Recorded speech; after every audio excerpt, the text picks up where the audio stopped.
Hey guys, Uncle Pip here. Welcome to day 3 of the European Tour December edition. We're currently in Germany, right? And we're walking into France. It's my first time ever going to France, so I figured I'd take you with me on this epic journey. We're in Germany. We're actually in Bavaria, and the story goes, it was 1800. There was a battle, and there was French killed here, and the German government gave France a part of the land here. And today, this is now French soil, and this is part of France. So, we're visiting. The town name in Germany is Neuburg. And I found out later that the War of the Second Coalition is what was happening right here where I'm pointing. Apparently, in total, there was about 1,500 people killed or wounded between both sides. So it was a pretty intense battle. And apparently this was called the Battle of Neuburg because it's in Neuburg, Germany. And it was the French versus the Austrians. And at the time, Germany was not known as Germany. This is me stepping into France. And so yeah, that all happened. You can see here it says June 27th of 1800 is when the battle occurred.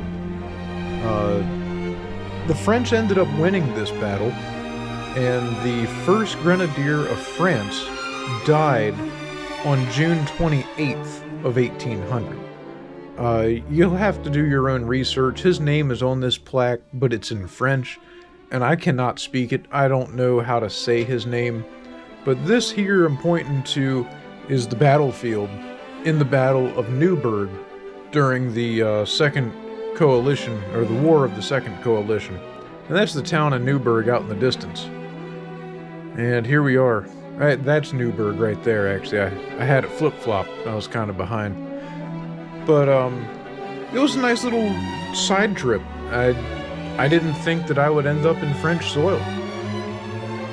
And now we're at the river of Donau, and we just left Donauwörth. And I'm going to talk about it here in the next segment, so carry on.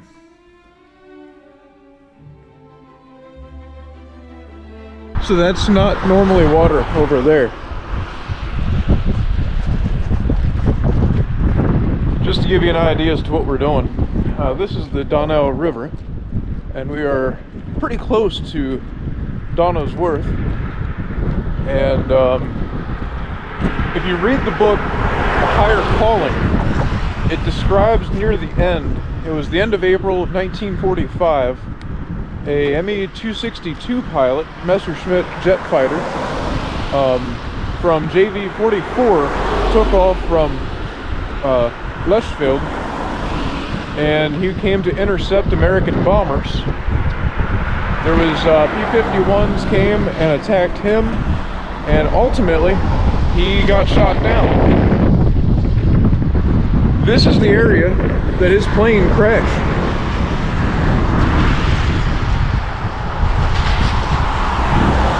The sad reality was we don't know where the crash happened. There was personal accounts saying that it was a big fireball and it was never seen again. But it was somewhere right about where we're at.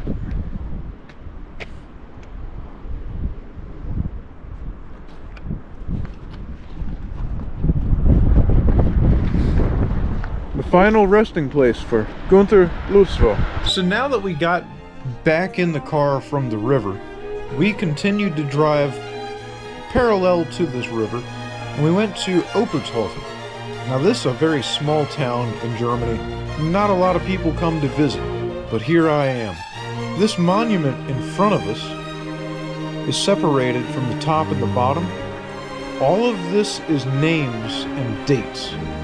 And everybody's name on the top half is World War II Killed in Action from the town of Oberthofen. The names underneath it are World War I Killed in Action, all from the town Oberthofen. And I think that is absolutely incredible that it had that many names for both of those wars. And here we are, we've now left Oberthofen, and we're heading on our way to the Offnet Cave System. Right outside of Oberthofen, I wanted just to throw this out there. There was some. It's like a hedgerow is what they built basically, and it was where the Germans were trying to build a last-ditch effort to fight the Americans as they were coming, and the Americans bypassed it, and there was never a battle there like the German army had intended. But I thought that was a neat little story, and I'll show more about that in future videos, and that's where we're at. Now, going here is the Offnet Caves out in the distance, and the close-up was some of the foundations from some Roman Empire structures, and that's what these are right here. So I got a bunch of information on that. Real quick, these caves were, he's showing the Roman structures and the foundations. All of this was built in the history here. Here's another one. This is showing us the picture. The arrows on the left are showing the actual caves where the entrances are, and there's a picture of the skulls right here. There was a total of 33 skulls found in these caves. I believe it was like 1908 or something like that. And they started doing a bunch of research with these. They believe that the caves were originally inhabited during the Mesolithic period. I think that's how you say it, Mesolithic period. It was around 5000 BC. Neanderthals were actually occupying this area. Between 15 BC to 90 AD, it became part of the Roman Empire. They had a fort there until 100 AD. It was really cool stuff. But again, I do more World War II stuff, so if you're interested in that, you might have to do your own research.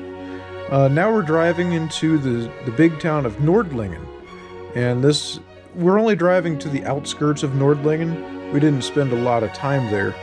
And then we went to Pappenheim, and that's what you're seeing right now. This is us driving through Pappenheim.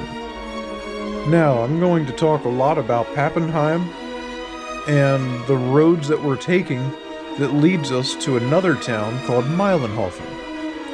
Pappenheim is where the 106th of the United States Army 106th Cavalry Reconnaissance Unit was at some point in April of 1945. The war is winding down to an end, and this is where the 106th Cavalry Reconnaissance decided to kick off the next big drive. Their goal is going to be to drive to the town of Meilenhofen, and again, this is the end of April of 1945, so the American Army is just going town after town after town. And there was an old castle there. I don't have any information on the castle, but it looks pretty cool in person too. And now we're going to leave Pappenheim to go to Meilenhofen. And the route that we are driving is very similar, it might even be some of the same roads, as the 106th was following on its way to Meilenhofen. And one of the guys that's involved in all of this, one of the Americans, he was one of the sergeants. His name is Benjamin Bryan, and you'll hear me refer to him as Ben Bryan or Sergeant Bryan here in the next few minutes in this video. But now we're at the high ground, and that is the town of Zell that I'm pointing at right now. Meilenhofen is more to the right about here. Now, the Germans were actually in both of these towns, and there was 88s with big cannons where I was just pointing to. There were more Germans in the town of Meilenhofen who were ready to surrender because the war is over, and they knew that. So the American advance comes to about where we're currently at, and they spent the night here before they kicked off the jump to Meilenhofen. So the next morning, the Americans, including Ben Bryan, left this spot here and followed that main road, went down into the town of Meilenhofen, and the Germans in Meilenhofen surrendered. So everything seemed to be going quite well. This is a random monument. It's dated 1786. I don't know the history behind it. So now we're driving into Meilenhofen, and when the Germans surrendered in the town of Meilenhofen, the German 88 guns opened up and started shooting into the town from Zell into Meilenhofen. This was the guest house. This is the guest house, or was. Yes, it was. He was placed on that front step. Yeah. Now, what you just saw was originally at the time, that was the guest house. And when those 88 started shooting into this town, Ben Bryan was killed. And they took his body and laid it up on those steps there. And this is where all the shooting was at. Now, the Americans had a tank, and the tank had to go up to the town of Zell to knock out the 88s. But in this mass confusion, Americans started shooting the Germans in Meilenhofen, where we just were. So those were prisoners of war that the Americans were killing because there was confusion, because there was Germans up here that were shooting at the Americans. And at the time, the Americans were just confused as to who shot first. Now we're showing up, there's a bus stop here on the left, and the camera will slow down. I have original photographs that this is the spot where the bus station is, where the German 88s were in position. So we just drove from where the American was killed to where the shooting originated from. And that to me was quite amazing to be able to see that. And now we're at the cemetery where all of the German soldiers are buried.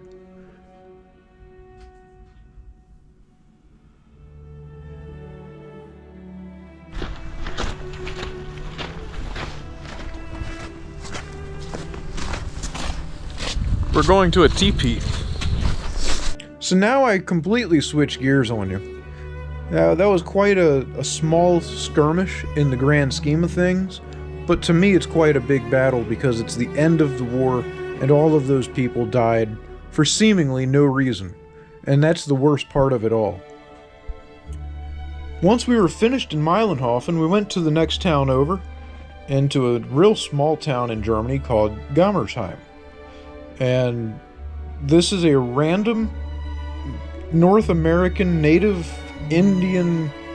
American Indian teepee in the middle of an old army fort. So now you're probably asking, what army fort am I at now?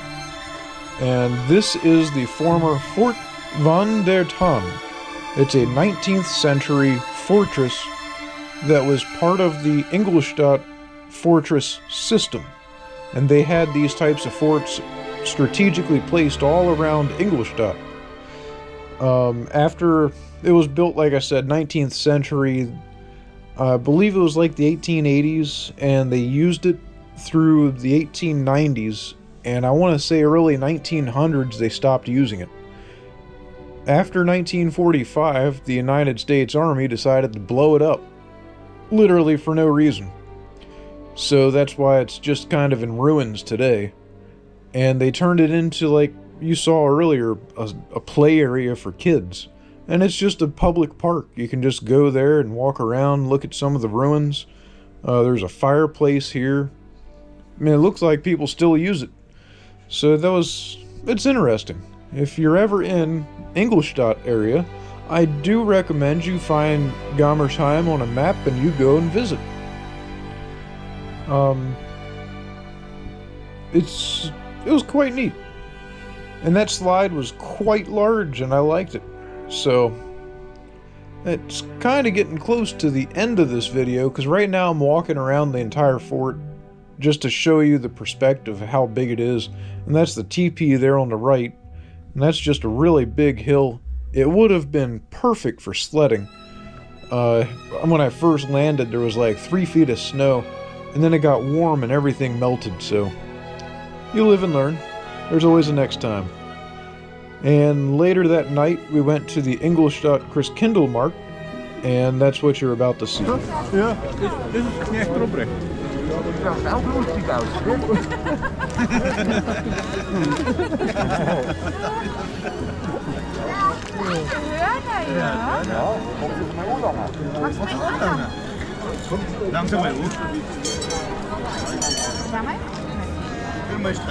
Yes, that was Krampus at the Christkindlmarkt. This has been Uncle Pip. Hope you enjoyed it. I enjoyed making it. Stay tuned for the next episode.